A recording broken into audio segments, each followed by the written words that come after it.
For over 400 years, it's been America's oldest unsolved mystery. A whispered story, a campfire legend, a cold case with no bodies, no graves, and only one word left behind: Croatoan. The year was 1587. An English expedition led by Governor John White landed on Roanoke Island, off the coast of what is now North Carolina. It was England's second attempt to establish a colony in the New World, but this time they brought families, men, women, children. They came not for conquest, but for home. Among them, White's daughter, Eleanor Dare, and her newborn child, Virginia Dare, the first English child ever born on American soil. But it wasn't easy. They found no sign of the previous settlement that had once occupied the land. Relations with local tribes were tense, resources were scarce, and the threat of Spanish attack loomed. Just weeks after arriving, John White made a painful decision. He would sail back to England to gather supplies and reinforcements and return as quickly as possible. He promised it would only take a few months, but war had other plans. England was under threat from the Spanish Armada. Every seaworthy ship was commandeered. White was stranded, trapped across the Atlantic for 3 long years. 3 years! Imagine the dread of each passing season, not knowing if your daughter and granddaughter were alive, or starving, or under siege of the wilderness. When White finally returned in August 1590, he stepped ashore, not to a reunion, but to an empty village. No people, no smoke, no sounds of life, but no signs of struggle either. The homes had been carefully dismantled, not burned, not broken. No blood, no bodies, no shallow graves, just silence. And on a tree nearby, the carved letters, C-R-O. Then, on a palisade post at the edge of the fort, one final message: Croatoan. There was no sign of the distress symbol they had agreed upon. No Maltese cross carved next to the word. White believed it meant they had relocated to Croatoan Island, today known as Hatteras. But storms rolled in, the seas grew violent, and White was never able to search for his family there. He sailed home and never saw them again. From that moment on, the Roanoke Colony vanished into legend. Were they slaughtered? Did they die of disease? Did they try to sail away? Or did they become something else? In the centuries that followed, historians, treasure hunters, and conspiracy theorists would all try to claim the answer. But all they really had was a single word: Croatoan. A word that's been treated like a mystery when it may have always been an answer. The word they left behind should have been the end of the mystery: Croatoan. It named a place, it offered direction, it was a message left with care. And yet, for centuries, we chose not to follow it. Instead, we filled the silence with darker stories. Some believe the colonists were massacred by hostile Native American tribes, ambushed in the forest, wiped out without a trace. But archaeological digs on Roanoke Island have never uncovered a mass grave. No bones, no burned structures, no signs of a desperate last stand. Others imagine they tried to return to England on their own, building a makeshift vessel, launching into the Atlantic, but no shipwreck was ever found, and they had no trained sailors among them. Famine, disease, assimilation, even the supernatural has found its way into theories. Ghosts of the lost colony, disappearances linked to curses. Some even say the word Croatoan has been carved into the deathbeds of famous figures, from Edgar Allan Poe to Amelia Earhart, as if the colony itself became an omen. It's a compelling legend, but legends aren't always truthful. John White had left clear instructions. If the colonists had to abandon the site, they would carve the name of their destination. If they were in danger, they would add a cross. There was no cross. They weren't fleeing in fear. They were moving with intent. So why has this story been told again and again as a disappearance? Why do history books still call it the Lost Colony, when the colonists may never have been lost at all? According to historian Scott Dawson, president of the Croatoan Archaeological Society, the Lost Colony is a marketing campaign that started in 1937. That year marked the 350th anniversary of Roanoke, a time when North Carolina sought to attract tourism, funding, and national attention. A single phrase, the Lost Colony, captured imaginations.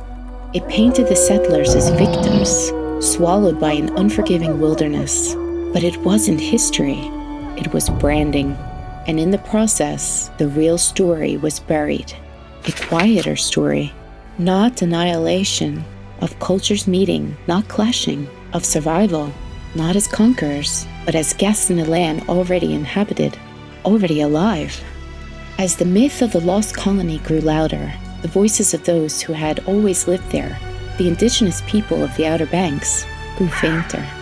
For generations, native communities such as the Croatoan and later the Lumbee have carried oral histories, stories of English ancestors, of blue-eyed children, of people who once spoke out of books. But their stories were often dismissed because they didn't come bound in leather or stamped with a royal seal, because they came from the wrong voices. But the land remembered, and in time, it began to speak again. For centuries, the only clue left by the Roanoke colonists was a single word, Croatoan. And yet, it took over 400 years for archaeologists to truly listen.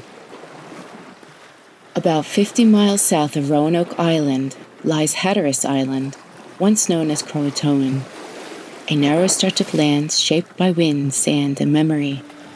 For decades, it was overlooked.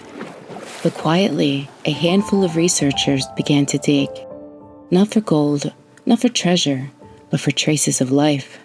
One of those researchers is Scott Dawson, who grew up on Hatteras Island.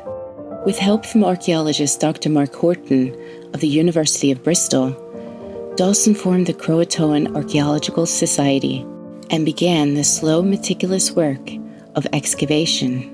Over the years, the finds began to mount. At first, a few curious pieces, then a pattern, a whisper of presence, a faint but undeniable voice emerging from the earth. And in 2025, it all came together. In two key sites, Buxton and Frisco, archaeologists uncovered dozens of sherds of 16th century English pottery. These weren't just trade goods. These were bowls, jugs, and dishes once used in English homes. The patterns and materials matched what settlers would have brought across the Atlantic. What made the discovery extraordinary was where they were found. In the middle of known Croatoan settlements, mixed directly with indigenous artifacts, side by side, layer by layer. Not stored as foreign curiosities, but used, cooked in, broken, discarded. This was evidence of life lived together. Not a raid, not a hiding place, a home. But pottery was just the beginning. Among the most telling finds were personal items. A decorative Tudor rose, likely from a horse's bridle. Fragments of swords and daggers, parts of a matchlock gun, a small slate tablet etched with faint lines, once used for writing, maybe by a child learning to read. A pencil of raw graphite, something unmistakably English and rare in the New World. These weren't battle relics. They were fragments of daily life, a life rebuilt, not on Roanoke, but on Croatoan land. And then came the most transformative find of all. Not silver, not bone, but something so small it's invisible to the naked eye. Hammer scale. Tiny flakes of iron oxide, barely larger than a grain of sand, flung into the air when the hot metal is struck on an anvil. Hammer scale is a signature, a fingerprint. You can't trade for it. It can't be faked. It only forms when someone is working metal right there on site. The indigenous people of the region were expert craftspeople, but they didn't use European-style forges. Hammer scale doesn't appear in native sites unless English hands were present. And now, on Hatteras Island, it's been found in abundance. This changes everything. Scott Dawson put it simply. This is showing a presence of the English working metal and living in the Indian village for decades. Not visitors, not lost. Settlers who stayed. Blacksmiths forging alongside basket weavers. Families blending, skills exchanged, lives shared. Piece by piece, the truth emerged not as a sudden revelation, but as a slow remembering. The lost colony may not have been lost at all. They simply left, not into the wilderness, but into community. And they just told us where they were going. We just didn't want to hear it. History often honors the loudest voices, the ones who left behind fortresses, written laws, royal crests. But what about the ones who simply lived? The ones who survived, not by force, but by adapting? The evidence uncovered on Hatteras Island tells us something remarkable. They were not destroyed, nor abducted, nor cursed. They chose to live. And in doing so, they became part of a story much older than England, a story of the land, of the sea, of the people who were here long before sails ever touched the horizon. For generations, members of the Lumbee and Hatteras Island communities have told stories of blue-eyed ancestors, of oral traditions that speak of English bloodlines, of literary passed down through memory rather than paper. They weren't mysteries, they were testimonies. But because they came from oral tradition, not royal decree, they were dismissed, ignored, yet the soil remembered. And now, we do too. Today, scientists and genealogists continue to search for genetic proof, a DNA match between modern families and the vanished colonists. That final microscopic link remains elusive. But maybe the most important proof isn't in our blood. Maybe it's what we build together, what we pass down, and what we choose to see when we look back. The lost colony was never lost. They were simply written out of the story. But now, through archaeology, oral tradition, and a willingness to listen, really listen, we are beginning to hear them again. Not as ghosts, not as victims, but as survivors. It's a story of trust, of human connection across language, across fear, across time. And maybe, just maybe, it's the answer we're never missing, only refusing to believe. Do you think the Roanoke colonists were ever really lost, or simply ignored by history? Let us know in the comments. We really appreciate your perspective. If you enjoyed this video, remember to subscribe for more fascinating history. See you next time.